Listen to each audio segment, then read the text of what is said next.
sanibonani Thokoza.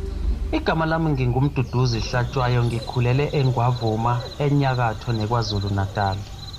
Ngisakhula ugogo wayesixoxela izinganekwane ezimayelana nemkhofu, omantindane, ukuthwala, ukuphehla izulu, omamlambo, impundulu, nanokuthi uma uhlanganisa umuthi othile nomuthi othile kwenzakalani, nanokulapha kwesintu noma okwendabuko. Manje sifuna sihambe mina nawe siye kulomhlaba ongaqondakali, sifunde okukhulu ngawo. Sifunde nokuthi ingabe yiqiniso noma inganekwane nje esasixoxelwa yona ogogo. Asambeni ke.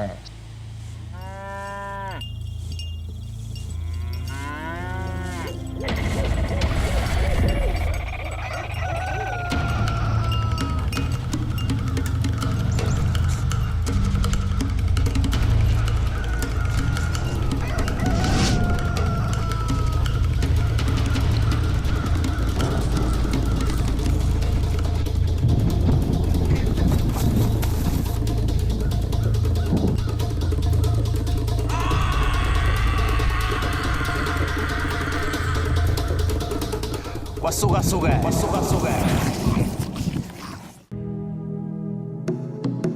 Namhlanje ke ohlelweni sobheka isihloko esithi Ithelezi. Ithelezi ingenye ke yamakhambi esintu ajwayeleke kakhulu ke la ekulapheni ngokwesintu. Namhlanje sokhuluma noDokotela uDlamini ozositshela kabanzi ngeNthelezi. Ithelezi umuthi othile osetshenziswa uma ngabe ukuthi umuntu sizoqala simakhele inhlahla, kufanele siqale simkheze ngeNthelezi. Isebenza endaweni eziningi Ithelezi, iyakwazi ukusebenza kakhulu ekuthenini ichele igceke mangabe kuzochela nje egcekeni kuvimba imimoya emibi. Ithelezi iyakwazi ukusebenza ekuthenini uma ngabe kukhona abantu abazophuma beye empini beyolwa, kusebenza Ithelezi lapho. Noma abanye beyisebenza futhi noma uzodlala ibhola. So Ithelezi into okwaziyo ukuthi mawuyisebenzisa noma ngabe yini umuntu asuke ezolaba bazoganga mhlawumbe ezothakatha, uthola ukuthi uyeza umuntu uthi uzothakatha, uthotho nokuchela Ithelezi afika athithibale njengalena yami nje. Uma kuzoba nomsebenzi noma ngizobethela ekhaya noma ngizoqinisa, ikhona Ithelezi enginayo engazi ukuthi noma ekuthiwa kunomsebenzi ekhaya khona abantu abafike bethatha amathambo bethathe ini yokuganga. Uma nginayo umuntu ulala ubuthongo azumeke lale zwi angaphaphami, azaphaphame ngoba nakho sekuphela umcimbi. Ithelezi asuke isebenza lapho. Ithelezi iyakwazi ukusebenza ekuthenini uma uyolwa nomuntu nabantu oyolwa nabo noma uyempini noma uyakuphi, usebenzise leyo Ithelezi yakho isebenzisayo. Bethi mase kuthiwa bafike bakhathale noma umuntu umeke weqa lapha osuke usugqobe khona umyekeqe bese uhlehla mayeke agqobe lapho ugqobe khona usebenzise Ithelezi kube ukuthi amandla akhe aseyaphela. Umuntu odinga Ithelezi kuyenzeka uthola ukuthi umuntu ofuna ukususa amathunzi. Uma ngabe sizoqala sikugeze sikususa amathunzi asegazini, siqale ngeNthelezi ngoba yona ihlanganisa izinto ezithile eziningi ezijulile, othola ukuthi kunomuntu owashona lokho ekulandela. Funa siqale sikususe ngaphambi kokuba siye enhlahleni. Uthola ukuthi umuntu wafakwe ichitho, omunye uthola ukuthi wafakwe ilwane, omunye ukuthi kunezinto eziningi ezisegazini kuye. Funeka simqale ngeNthelezi, simsuse lezo zinto ngaIthelezi, kuyikhathi simngenisa emthini emhlophe. Kusuke ngamakhubalo ke lapha ahlanganisiwe amaningi. Ahlanganisiwe amakhubalo bese sifaka izinto ezithile abelapha bayazi khona izinto okuthiwa wovuka bayazi abelaphayo. Ngeke ngijuleke kakhulu. Bese ke uyihlanganisa lezi zinto mawusufaka labo vuka bese uyayikhulumisa. Uthi madoda ngiyanithuma mbane endaweni ukuthi nenze ukuthi ku1 no2 no3 no4. Nekusuka ukhuluma nalomuthi osuhlanganisile ongamakhamba amaningi ahlukene wase wakha leNthelezi kuze kuphume igama elithi Ithelezi. Yebo bayakwazi ukuthakatha ngayo, abagodi kakhulu ekuthakatheni. Mina ngisebenzisa amabutho engiwahlanganisayo nje amabutho ke kimi enza yonke into. Ngisho kuthiwa umuntu uhanjelwe intombi ngiyakwazi ukuthi ngimnike amabutho ami ngithi akawabeke la, ngithi bese ngithi aphephethe awathi awakhulumisa, athathe ikhandlela elibomvu afake isichano la afake inalithi bese wakhafuwe wafaka emlonyeni ewakhulumisa esemlonyeni wabeka esandleni awaphephethe asemlonyeni bese cishe lekhandlela ethi eliphephetha ngawo.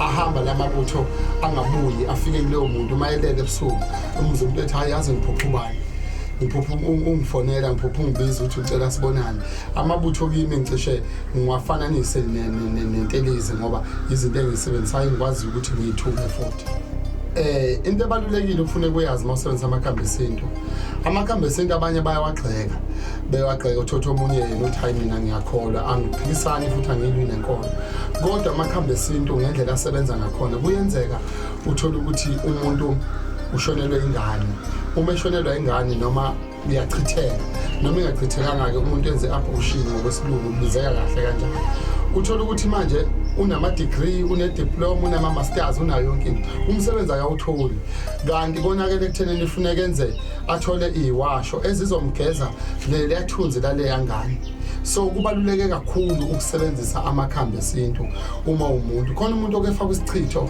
uthola ukuthi kutholakala indle yenja uthotha umuntu ehamba entabeni uthi ayisibanibani ngifuna ukuyomfaka isichitho mayefika lapha afika akhulume athathe induku ethule esetshenziswa uthiwa umsuzwane ashaye le ndla eshayile ethi ngithi ngifuna kube ukuthi kusibanibani abiza igama lalo muntu noma ngabe ezohlukanisa abantu ashaye leyo nto leyo uyoyikhipha ngokuthi usebenzise intelezi uphume kwintelezi bese ungena emthini omhlophe ukususa wonke lamathunzi cha kulesimo sokuthi uyivika kanjani intelezi noma into esuke ihlanganiswa nentelezi kuthunyelwa kumuntu noma ithunyelwa kuwe ukuze uyivike leyo nto fanele uthole intelezi nawe usebenzise intelezi ukuyivika leyo nto leyo intelezi ke njengoba ngike nganabo isebenza endaweni eziningi futhi isebenza ngendlela eziningi uma ngabe sewuyivika leyo nto esuke yenziwa kuwe ngentelezi uyisebenzisa mina nginentelezi uthola ukuthi ngikwazi ukuthi ngimvike umuntu esekude la ngisebenzisa khona isihlahla somviyo abanye bathi amantulwa la ngisebenzisa khona isihlahla somviyo engikwazi ukuthi uma ngimchaba umuntu ngimchaba aqala agqume ngale ntelezi yami bese ngiyamchaba bese ngiye ehlahleni somntulwa ngifike ngisihlaye phakathi ngifake igazi lakhe la nalo muntu athi usetshenziswa nale nduku kade ngimchaba ngayo ngifake phakathi bese ngiyavala umuntu othi uyamgadla kubuyele kuleya ntelezi ufika kushaye lapha bese kubuyela kuye uthola ukuthi umntwana ekhaya uyalapha noma uyathakatha noma usebenzisa amakhambi angalungile uthola izingane zakhe ziyaphela ukuthola ukuthi omunye umuntu uthumela izinto engalungile kubantu manje bese siyivika ngazi intelezi ifika ishaye lapha esebeke khona lento ibuyele ifika ishaye ingane yakhe uthi umuntu ishaye ingane yakhe and then kukhona ke lento engifuna ukuyichaza futhi manje ebalulekile intelezi ibalulekile ikakhulukazi ekhaya ekucheleni igceke lonke ngisho kukhona intelezi okwazi ukuyisebenzisa abantu ukuthi amasela njengangeni usola malike lathi liyafika liyangena livele libone lesabe libone amasosha libone abantu abagcolela igcekeni uthola ukuthi ngiyakwazi ukuyisebenzisa intelezi mina ngigqume ngayo ngiqeda ukugquma bese ngiyithatha leyo ntelezi ngicele ngayigcekeni bese ngiyahamba umuntu uma ethi uyafika uzogama avela ngibone ngihamba egcekeni abaleke athi kuya Muzi uba kwakhona noma engekho kodwa uhlale khona so intelezi ibalulekile ey'montweni uyakwazi ukuyichela emontweni ukuthi abantu abagadla ngelwana abagadla ngemoya emibi yonke into abagadla ngayo iyakulekelela kakhulu intelezi ekuthenini kunabantu abayizitha abakwazi ufuna ukulwa nawe engitheni mase ngiyihlanganisile ngamakhambi awu-65 ngiyihlanganise udlule abantu behleli kuthiwe lo noma kanjani siyambamba kodwa uvele ufike udlule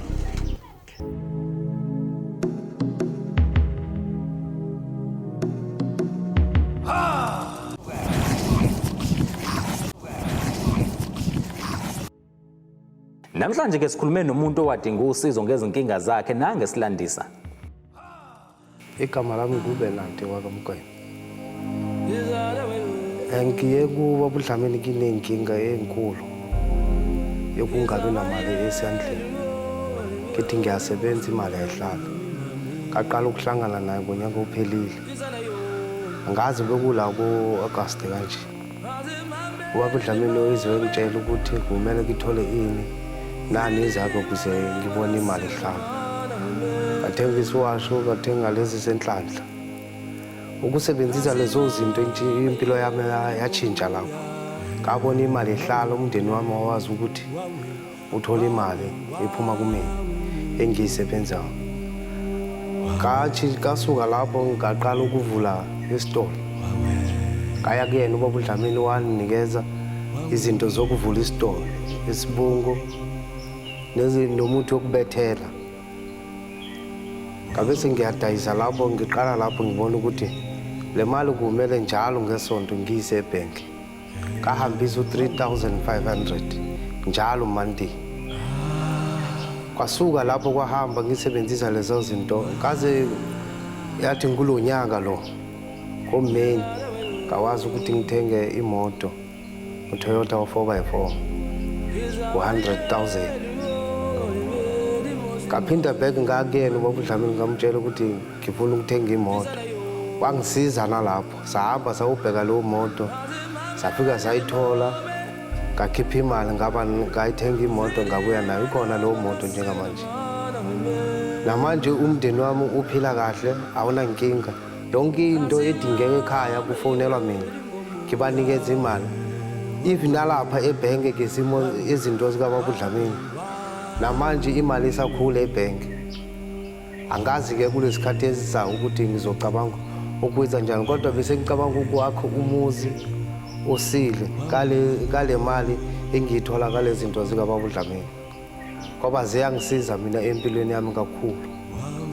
Kumanje laphayana ngiyadayisa abantu bagcwala ntambama ekuseni novenini makungolesihlanu ngomgqibelo isonto angilali ebusuku nasemini ngiyadayisa.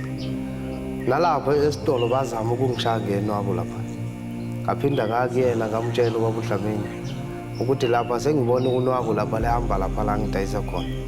Waphinda wanikeza izinto ngafika ngazisebenzisa lapha laphela inwabo.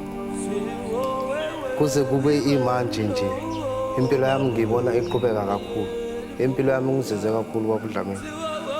Ngeke ngikwazi ukuhlukana naye ngale ndlela aseyangisize ngayo. Usukela impilo yami ngisakhula ngisaqala kade ngiphupha kabi nje ngesinye isikhathi ukuthi ngicindezeleka noba kuthiwa ngilele into ezifana nalezo nje. Ngafela ngambukela zona zonke lezo zinto wanikeza zonke izinto ukuthi la kumele ugqume la uphalathe ukusebenziseni lezo zinto lezo kwaphela yonke lento leyo kade yenzakala ngisakhula. Kuze kube manje ngathatha nale ntambo le ngayifaka la kumina lezitha. Umuntu ukhuluma ngami namhlanje laba ahlangane nabo akhuluma nabo ngale uyabuya azongitshela ukuthi kade kuthiwane ngami. Impilo yami ukufaka lezi zinto zakhe nje ngitshele nokuNkulunkulu ukuthi ngiphila la ngiphila khona. Ayisekho into engihlukumezayo empilweni ngoba ngisebenzisa lezi zinto zakhe. Ngiyenze proof ngibona ukuthi lezi zinto lezi sizawusebenza njengoba ngihamba ngiyena ngihambe mina ke komunye umuntu engiyazi ukuthi lo muntu uyakwazi ukuhlola lo. Ithi ngiqhamuka nje ugcwele abantu avela ngitshela umuntu ukuthi hayi wena uright kakhulu angazi ukuthi yini wedinga empilweni. Uright angifuni nokuthi ngiqambe manga. Yila ngize ngabona khona ukuthi hayi ngeke uright lo baba lo kumele mina nginamathele la. La esitolo kade ngisihlele emini nabantu abaphuzayo ngoba ngidayisa nento efana notshwala. Ithi esihlele kanje kunosofa lapha la ngidayisela khona. Ngihlele phezu kwesofa nalabantu abadayisa awunali nwabo liqhamuka la linqamula la lifuna ukungena lapha endlini. Omunye umuntu kulaba abaphuzayo wafika walithatha walilahla lapha kude. Awuphelanga no2 minutes sisahlele futhi nalo unwabo voluthi lidlula la leya lapha endlini. Saphinda salithatha salilahla la kude 3 times inwabo kuqala ukuphela u2 minutes velila. Mina ithe ukuthi ngibone nelonwabo kasukuma ngalezo sikhathi ngabe sengiyacabanga ukuthi konje ubaba uDlamini ukuphi namhlanje. Ngabe sengiyakhumbula ukuthi okay uke workshop ngahamba ngawugibela itekisi ngashona kuyena workshop. Afika ngisakhuluma naye ukuthi ngamtshela inkinga kanjena. Khona lapho ntambama wezinikeza lezo zinto ngifika mina ngilungisa lento le lapha. Wanikeza lento sokuchela lapha. Mangicela ukuchela lapho wanikeza izinto zokuthi kukhona umuthi omunye owanikeza wona ukuthi kumele ngikhulume nawe ekuseni before ngivula lapha. Bese ngiyakutshela ngale ndlela engizokutshela ngayo. Abese ukuthi indaba yami naye iphela lapho ubaba uDlamini wangisiza kanjalo. Angizange ngize ngimale lo muntu kodwa mina ngazibonela yena akhuluma nabantu ya mina kade ngibuya emsebenzini mangilapha emarket nangu baba uDlamini ukhuluma nabantu la bese ngidlula khona mangidlula lapho ngeva ukuthi ukhuluma nabantu ngempilo ukuze baphumelele ukuthi bayenze njani ngama lapho ngalalela ngeva ukuthi hayi nazi izinto azikhuluma ethi empilweni kumele ukuze ungadlupheki ukuthi uthathe lesiwasho lesi esiphinki nalesi semali nalesi selwane ukuze izinto zakho nje zihambe kahle ngahamba ngaya lapha endlini ngafika ngayicabangisisa lento ayishoyo ngabe sengiyabuya futhi ngelinye ilanga elilandela sengibuya sengiqonda ngiyena kuze ngize ngithole lezi zinto lezi ezangisiza usukela lapho indaba yami isuke khona ize ifikele la ikhona manje.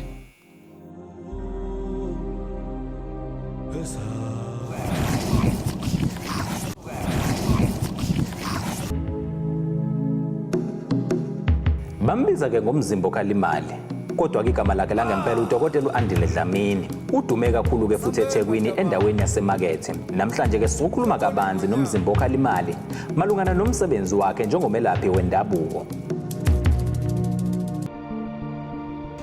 Ngiyabingelela kumbukele ekhaya uDokotela uDlamini onibingelelayo Michael Andile Dlamini osedume ngekamzimbo kalimali abanye bathi umzimbo onemali. uDokotela uDlamini umzimbo khalimali okuyona njengamanje osebizwa ngomzimbo khalimali. Mina ngisuka endaweni yakwaNongoma ngakhela uNongoma noPhongolo endaweni yakwaShoba. Ubaba owakwaShoba kwaDlamini endaweni yasoPhongolo kwaMloko. Kodwa ke ngibe sengikhulela kwaNongoma endaweni yakoMbuzi esigodini sasehlabathini sengisesiphambanweni manje nasesigangeni. uDlamini ophambi kwenu uphiwe isiphiwo sokulapha abantu. Kodwa ke kimi yavela ngisafunda esikoleni ngikhumbula kahle ngangifunda esikoleni saseNzondwane kwaNongoma kunesikole okuthiwa iNzondwane engangifunda kuso. Le nto yangihlupha kakhulu ngisasesikoleni ngangifundiswa uMiss Khumalo, othisha uSibiya nothisha uMthombeni kuMiss Mncwabe uprincipal wethu nothisha uZulu. Le nto yangena le nto mangisesikoleni ngibona umuntu ngivele ngibona inkinga zakhe ngivele ukuthi angimtshele uma ngamtsheli kube nento engimala ingihlale lento la ngiyoze ngikhulume nalomuntu ngimtshele. Yangihlupha lento kangangokuthi bengihlupha ngisho ingane engifunda nazo ingihluphe noma ngihamba nabantu ingivuke lento mase ngivukile lento othisha kuZulu basebazi ukuthi kufanele ngihambe ngiye ekhaya mangifike ekhaya bangishisela impepho bese ngiqala ngikhuluma indaba zabantu. Mangena umuntu ngisho ukuthi wena ubani wakwabani ngizela ngo1 no2 no3. Ngikhumbula ngelilanga kwangena umuntu wayentshontsha izimbuzi nezimvu wathi mayingena ngalesikhathi ngivukele lokhu kukhula bengisuse esikoleni ngasho ngathi wena kunezimbuzi oyibeke kwamaduma ehlathini nezimvu zabantu ezintshontshe eplazini elukuthi. So ekhaya babona lapho ukuthi kahle kahle kulengane kukhona into ekhona. So ngahlupheka ngokugula ngiphupha inkosi yasemanzini endaweni yasenkonzane. Mangiphupha inkosi yasemanzini njalo ngivuke ekseni. Mama ngibone inyoka yasemanzini thina siyibiza ngenkosi ekanje kanje. Athi mama hawu ngelila ngekwacaca ukuthi ukugula kuyangithatha kuze kuyongibeka emzini wakwaMthembu khona lapha enkonzane. Lo ngase ngihamba ngiya kumama wakwaMpunguse wafike wangihlolela wathi lo mama lengane inesiphiwo senkosi yasemanzini. Ngangigula esikoleni ngingasafundi sengihlala ngithi mangiyobhala hambe ngiyobhala bese ngiyabuya. Ayi umama wakwaMpunguse wangithatha wangise emfuleni ngikhumbula kahle ngiphethe amashumi lamakudala nehlanu zakudala. Wathi mangifika lapha ngifike ngiguqe ngibike kula ngathatha le mali ngayiphosa ngangisaba ngikhakhazela kodwa ngalele ngafika nale mali ngayiphosa kwaphela ukusaba. Into engayinothisa le mali ngasikhathi ngiyiphosa emanzini yehla kancane yaze yashona phansi phela emehlweni. Ngasindiswa yilawo manzi lawo. Namhlanje nanka amabhakede nanka amabhakede iwona amanzi othola ukuthi mangisiza abantu ngihamba ngiyowakha kwaba ukuthi kuvulekeka kumsebenzi wami ukuthi ngizosebenza kanje ngiphilisa abantu kanje namhlanje ngikwazi ukuthi ngibe namanzi engiwasebenzisayo kwaba ukuthi ke yaqhubeka neziprofeti ezivelayo ke mangabe kufanele ngihlolela abantu kuvela izinto ukuthi kufanele ngihlolela umuntu unenkinga nje kwaze kuba kufika lesikhathi sokuthi ngiyalapha ngisebenza abantu uma ngabe sebefika abantu bezobonga leyo mali leyo nje ukuyibona leyo mali leyo umuntu engisuke sengimsizile iyona ke engifike ngiqoke emzimbeni. Udokotela uDlamini utholakala endaweni yaseMalukazi eSiphingo ngaphansi kweSiphingo eMalukazi eRoad 5 la engitholakala khona. Inamba ke okwazi ukuthi ungithole kuzo u072 77 46 107. Ngicela ukunika lena yodwa kwamanje. Ngine office futhi eThekwini eSangro House ku Smith Street osebiza ngoAnton Lembete 315 ioffice lami. Ngiphinde emabhasini eThekwini ngibe nendawo la okudayisa khona ama product ami intombazana ufona le number ku direct. Kodwa nakwanongoma sengizotholakala ekhaya endaweni yasesiphambanweni lapha engakhe khona imizi kaBaba. Siyakhuleka nogoja ngamanje locatshelula nokuphinda uthole izinto zaphansi amaphele ephika ubhoboda bamaketa ngomgwaza nojeba iphansi ngoma siyakhuleka kini madoda amakhulu sikhuleka kini madoda ahlale emanzini ahlale emfuleni ahlale entabeni sikhuleka kini madoda amakhulu nasi nika umsebenzi nathi asisebenze khulumani ke madoda amakhulu khulumani ke bagogo nanga umntwana osefikile uthi ucela ukwazi ngokweinkinga zakhe ucela ngihlahlubele ngithola ukuthi kuphi inkinga. Yebo madoda amakhulu. Yebo gogo. Uyazi ukuthi uma ongcwele wena buti kufanele sikusize ngoba kunesimo kodwa esihamba sibe khona ngaphezulu kwempilo yakho kodwa esingaze sithinte ingane esingathi yachitheka entombini manje lento ihamba bese ivala izinto zakho ngoba ngisho imali kuwe ingahamba bese ingabe sahlala uthi uyahlanganisa izinto ozenzayo kodwa kungabe kusalunga izinto zakho ngithi ngiyabuza amangcwele uthi amangcwele fanele wena bhuti sikuthathe kube umuntu osekhambisa emfuleni siyogeza kodwa ke siqamba igama ingane siqamba igama masiqamba igama bese siyibika kodwa ngesimo ngaphansi kwesimo segceke ngoba ihamba uthi mangabe kufika imali kuwe bese iyayithatha le mali uzuthi wena ngiyahola impela imali ayihlali kimi kodwa usole abathakathi abangaze uthi wena kunomuntu okuthakathayo kanti cha ingane efuna ukuqanjwa igama bese iyageza kodwa eyachitheka ungizwile bhuti uyayazi into enjalo uthi uMongcwele fanele wena bhuti sikusize bangabe sikusiza sikwambise emfuleni uthole kodwa amakhandlela ebemhlophe ebe7 bese kuba nekhandlela eliyelo sifike siwakhanyise kodwa emfuleni sigeze bese senza iladi lasemfuleni masilenza iladi lasemfuleni bese sibuye nale khandlela eliyelo sobe siphethe ngalo lengane bese siyiqamba igama masifika ekhaya bese limukelwa ngekhandlela elimhlophe ngoba ingane esuke ileso simo leso idinga ukuthi mangabe siyisiza sikwazi ukuthi soyigeza emfuleni senze lasemfuleni bese kufika inyoni zezulu nezilwane ezihlala entabeni bese ifika bese zikwazi ukuthi zidle lokhu kudla esebesifike nakho ngoba iyona ndlela yokugeza ingane kuyenzeka ingane uthola ukuthi ithema yashona yaba sesibhedlela yashona yaba kodokotela mayikhula ibuye izombatha wena izofuna igama layo izofuna ukugqokiswa uthi wena ngaba namabhadi angaka umsebenzi ngangawuthola noma uthola umsebenzi kodwa imali ingabi sahlala kuwe sekufanele ke sihambe siyogeza sibuye nayo bese siqamba igama emfuleni sithola indwangu emhlophe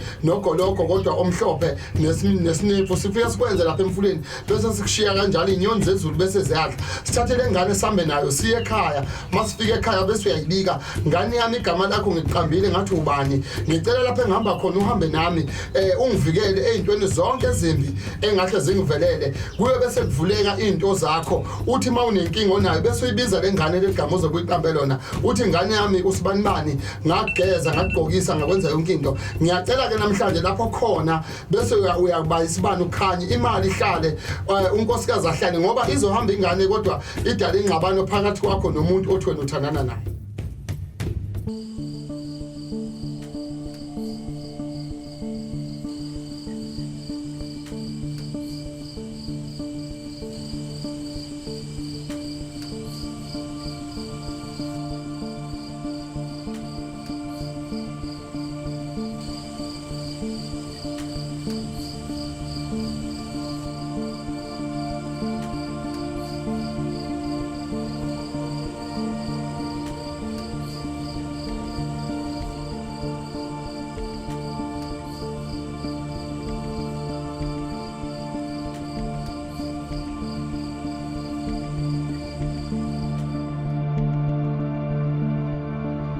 Mawufisa ukuthi ithimba lethu livakashele endaweni yangakini enenkinga, thatha le number ebhalwe phansi. Kwasukasukela. Mbukeli, siyaliqoqisa uhlelo njengamanje. Sizobonana ngeviki elizayo.